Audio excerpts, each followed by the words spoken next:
अस्सलामुअलैकुम, मैं सूफिया मलिक और आप देख रहे हैं PKN न्यूज़। सबसे पहले गुजरांवाला में DC कॉलोनी के होने वाले आज इंतखाबात में पोलिंग मुकम्मल हो चुकी है और अब वोटर की गिनती का अमल शुरू है। ताज़ा तरीन सूरत हाल जानते हैं अपने नुमाइंदे सरदार ताहर महमूद से।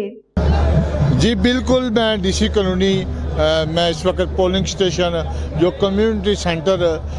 DC कॉलोनी का, उसको आज पोलिंग स्टेशन का दर्जा दिया गया और वहाँ पे आज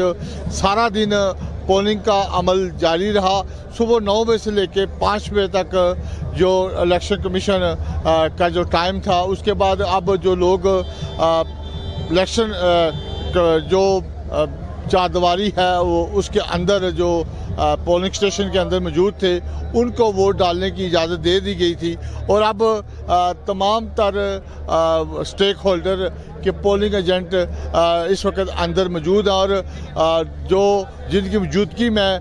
गिनती का अमल जारी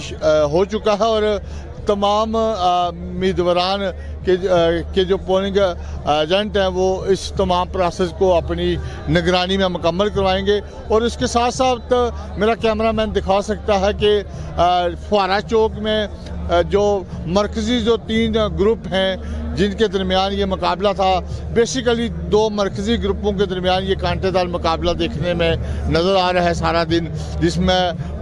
फोंडो ग्रुप और यूनिटी ग्रुप के उम्मीदवारान के दरमियान कांटेदार मुकाबला मुतवक्को है और तीसरा ग्रुप जो पासवान के नाम है वो भी, उनके उम्मीदवार भी यहाँ पे और उनके जो सपोर्टर हैं वो भी वहाँ मौजूद हैं। उसके अलावा आज़ाद उम्मीदवार भी यहाँ पे हमें नज़र आए, उनके भी कैंप, उनके भी लोग जो उनकी सपोर्ट करते हैं वो भी हमें नज़र आए सारा दिन। ये तमाम प्रोसेस अब टोलियों की शक्ल में लोग अपने अपने उम्मीदवारान के साथ खड़े हैं और उनकी सपोर्ट कर रहे हैं और नाराबाजी भी कर रहे हैं और मुख्तलिफ जो पंडाल है वहाँ पे तराने लगा कर अपने जितने भी वो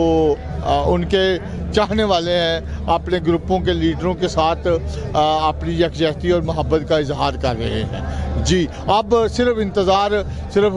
गिनती का है, तो जब तक ये नताइज नहीं आते तो ये फुहारा चौक इस वक्त एक खूबसूरत गहमा गहमी का मंजर पेश कर रहा है। जी बहुत शुक्रिया ताहिर, हमें तफसीलात से आगाह करने का।